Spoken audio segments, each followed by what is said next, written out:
Hey everybody, I'm going to be talking about Suicide Squad and The Killing Joke. Usually I will not be doing movie reviews, but in this case I am going to be doing it today. Alright, first I'm going to start with The Killing Joke. If you had not watched the animated movie, you really should. I highly recommend it.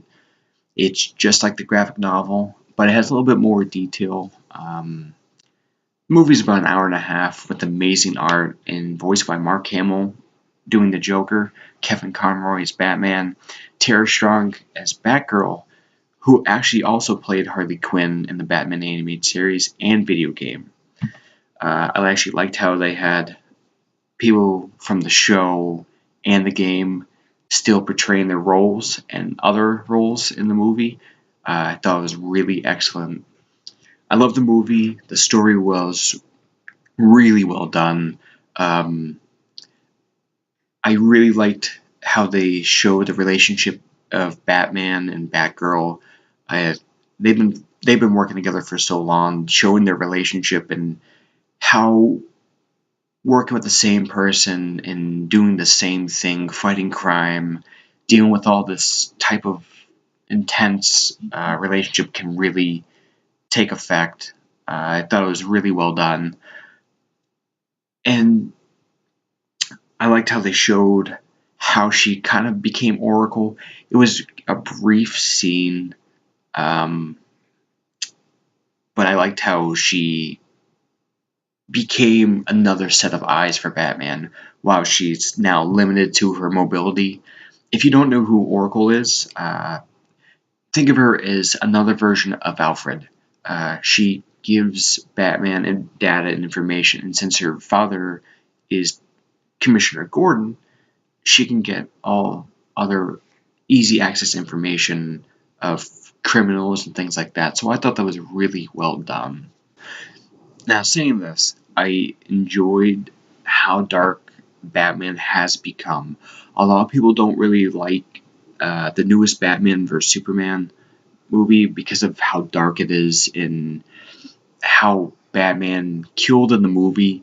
That's understandable, but think of it as this: the time that this movie takes place, same with The Killing Joke, Batman is so far in his career that doing the same things and having people harm people who are so close to, like the Joker has killed and tortured many people in Bruce Wayne's life. He killed his son Damian in Death of a Family. He beat Jason Todd so badly that he tortured him and he made him into another form of Joker. I thought that was amazing, and how he shot Barbara and what he did to her physically and mentally. Same with Commissioner Gordon, that it has led Batman to actually harm certain people. He would beat criminals so badly. It was even a point in Batman Returns, another graphic novel, where he literally wanted to kill Joker.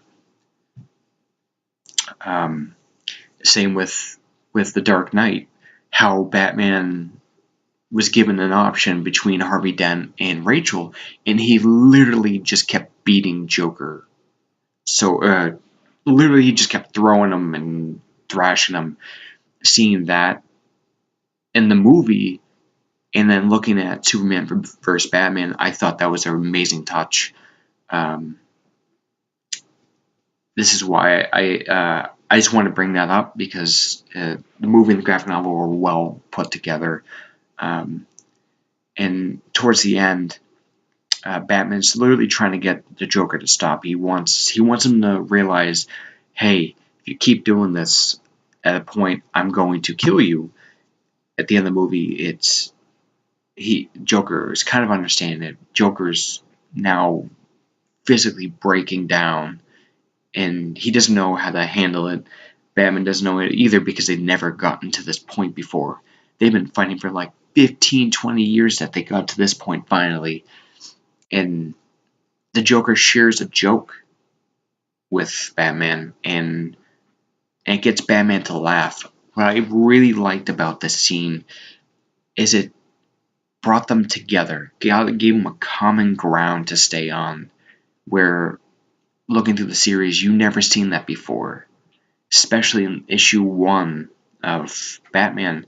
Batman stabs Joker.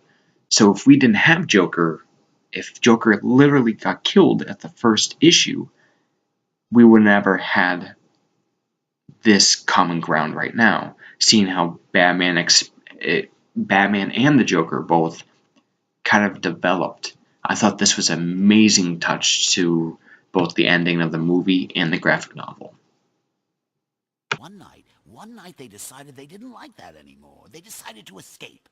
So they made it up to the roof, and there, just across this narrow gap, they see rooftops stretching across town, stretching to freedom. Now, the first guy, he jumps right across, no problem. But his friend, oh, no way. He's afraid of falling. So the first guy, he has an idea. He says, hey, I got this flashlight with me. I'll shine it across the gap between the buildings, and you can walk across the beam and join me. But the second guy says, what do you think I am, crazy? You just turn it off when I'm halfway across.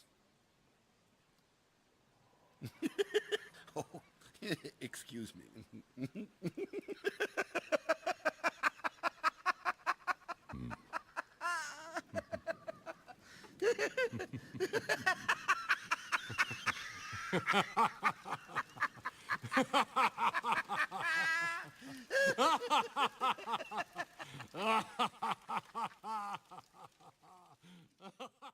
I talked about Killing Joke. I want to talk about the Suicide Squad.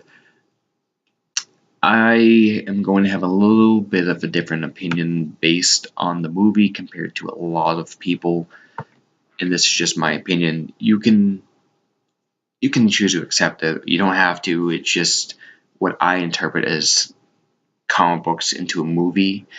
I know every movie you can consider as its own comic book or own graphic novel. There's always going to be different stories.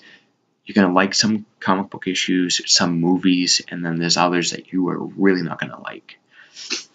Now, staying this, all right, there in the movie, we have Will Smith as Deadshot, we have Margaret Robbie as Harley Quinn, and Joel Kinnaman as Captain Flag, Viola Davis as Amanda Waller, and along with many others. There are a lot of good points in the movie. Not a lot, but in my opinion, there was good parts, but I thought there was more negative parts. I'm gonna talk about everything as a whole, so yes, there's still spoilers. And I'm gonna talk about it all together at one time, so I'm gonna talk about one character, keep moving on. I'm gonna try and hit every character, but there's some that I didn't feel like had a big role, even though they're there. But I'm gonna keep going. I enjoyed Deadshot. I thought Will Smith played him very well. At first, I didn't see Will Smith as Deadshot. Just seeing him play other roles, I was interested to see how he was going to portray him. And then when I saw the movie, I thought he did a fantastic job. I enjoyed seeing his relationship with his daughter briefly. I enjoyed how he had the option to shoot Batman in front of her, but she talked him out of it, so he gave himself up. Just seeing that he would do anything for his daughter just to prevent her from seeing harm, I enjoyed that. It was a thing I never really saw his character, Deadshot, of going before. We have another big character, Harley Quinn. I like how it showed her mallet, and I loved how it showed her original costume that she wore. There was a scene where the Joker and Harley Quinn are in a black, kind of just black background, like the statue, and they're kind of dancing. I enjoyed seeing that. I thought it was really nice to see, that on the big screen. Did I enjoy Margaret Robbie's portrayal?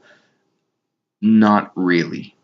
I feel she didn't seem to truly grasp Harley Quinn or fall into her shoes until the end of the movie.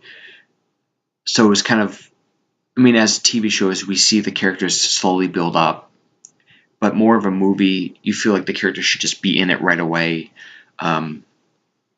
I didn't really feel her connection to Harley.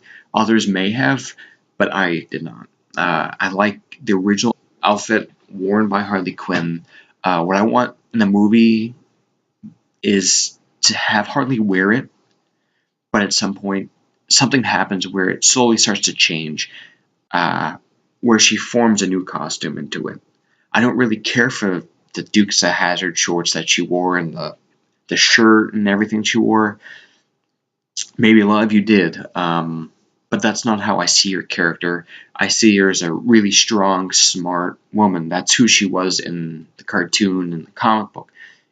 Yeah, I understand she is ditzy at points, but she's really smart. And what I feel like she as a character would wear is more along the lines of how she wore her costume in the Arkham games. I know it was always different, but no matter what she wore, she never kind of got it down to Dukes of Hazzard shorts. She always wore the black pants. One leg was black, one would be red, and how she kept that concept. I didn't really care for the blue hair and then the reddish, pinkish hair. I liked more of the original style, but I know that has to change as characters develop as well. I liked Viola Davis, how she played Amanda Waller. Amanda Waller was played really well. I liked how kind of corrupt she was. That's how she was in the comic book. But the way that I picture Amanda Waller is how I picture her in the original series, is more of a Kingpin type character. How she's really heavy, and how she always just keeps getting stuff done. I didn't think that her full character was shown in this movie. There are a lot of things that can be done, but I know that movies have limited time, but I would like to see that more. And now I'm going to go to Killer Croc. I enjoyed him briefly. I do mean briefly enjoy him. I always wanted to see Killer Croc in a DC film, and I finally got to see him, but not the way that he should have been portrayed. He looked kind of more of along the lines of a Goomba from the Super Mario Brothers movie. I thought, the mechanics and everything, the detail that went into his face was well done, but majority of the time he's just wearing, the leather jacket or the sweatshirt and just not really showing off everything that was put into him. But then saying that, Killer Croc is a large character. He's very tall and he's really big. In the comic book Suicide Squad, I don't remember seeing Killer Croc in the Suicide Squad. I remember King Shark. I would like to have seen both of them, even if in the movie they had Killer Croc, even if King Shark made a brief appearance. I thought that would have been awesome. Both of them even going at it, that would have been cool because they're both the same height and roughly the same weight. And seeing those two characters go at it, I think that would have been a nice touch. It's like seeing The Thing and the Hulk go at it. Seeing those two characters go at it is one of those great scenes that I think would be put on the big screen. I think it would be a nice touch. I really enjoyed Enchantress. Her character was well portrayed. It really made me enjoy everything about her. I want to learn more about her. Every scene that she was in, I can't complain. I like the concept of when her character is in a conference with Amanda Waller and she's calling Enchantress, and you see her slowly grab her hands, slide underneath her hands and grab them, and slowly form to Enchantress. I thought that was really cool to see the character, just seeing how she was portrayed. I've never really learned about Enchantress, and I had just seen her. I thought that was really cool. Now we go to Slipknot. In the comic book, he was really brief. In the movie, he was, I want to say, kind of not really there. He was just there a second, that's it. In the comic book, he does go against the Suicide Squad, which leads to Deadshot shooting him, and he loses his arm. Slipknot, I feel like, is a useless character. He just can make nooses. He can make any form of knot. Anything you want, he has it. And when he loses his arm, he doesn't die, but he becomes useless. He just falls off the comic book series, and he just vanishes. In the movie, he escapes, triggers the device, which causes him to die. I enjoyed how Batman was in a small amount. I enjoyed the scenes. I really think Ben Affleck was picked perfectly for this role. Reading The Killing Joke and Batman Returns and among any other comic books, seeing his interpretation as Batman, I thought it was a perfect choice. I thought it fit in really well with this movie. There's a lot of the other characters that were in here, like Black Katana. I didn't feel like they did a lot. I know, seeing the movie, they do a lot, but not as much as I feel like their character could have done. I feel like their character could have done so much more, especially Boomerang. I just pictured him as a drunk the entire time. There was nothing that really got me to get him out of that. I felt like he should have been at a bar, just at a bar. I don't feel like he fit in the movie. Seeing his character in the comic books and then seeing him on the movie, I still don't really care for the character that much. Now I'm going to go with the Joker. I did not enjoy Jared Leto's impression. He seemed like he wanted to get to Heath Ledger's Joker. He just seemed like he tried, but he couldn't quite get the same effect as Heath Ledger. The laugh that he made feel like Dan Aykroyd was still portraying Conehead. Careful. In trying to do that laugh that he does. The grills, the tattoos, the cars, the clothes didn't seem to fit with the style of Joker. I like the idea of the smiley face on the corner of his mouth, corner of his hand, where he placed it. What I thought would have been cool to see was the smiley face when he puts it to people's faces. As soon as he moves it away, he had some kind of powder or some poison that would get that whatever character he held it to stay smiling. I think that would have been a cool touch, because Joker, no matter what, he always gets people to smile. But the impression I got from Jared Leto's Joker was more like Tuco Salamanca from Breaking Bad. I mean, you have the grill, the car, and the clothes. I mean, I don't really know where they're trying to go with the Joker. It did not make sense to me. I just couldn't get into it. And the Joker in the Suicide Squad, it didn't really make sense to me again, because Joker only made a brief appearance in the Suicide Squad comics during the time of the formation of the group. The Joker is long gone. This is, I mean, him and Harley, not really together. Actually, not together, as the Joker attempted to kill Harley multiple times, and she's no longer with him. I don't like how they're together in the movie. They showed flashbacks of the Joker trying to sell or make Harley a prostitute in the movie, where she's in a club and she's in a cage dancing. And the Joker that I feel comfortable with is like going through all the other Jokers. He wouldn't do that. He cared about the idea of Harley more than Harley herself, seeing someone that's like him but didn't really care for her. Yeah, there are moments where they do care for each other in the comics and the show, but not in the movie. I think that was kind of out of place. I know that her character would probably fight it and say that she didn't want to do it, and the Joker wouldn't want to do it. But I didn't really see where that scene fit in anywhere in the movie. The scene where he's laying down and there's tons of knives sat all around him when he's trying to laugh. It seemed like he was laughing and then cry. Then he just went in straight to a cry.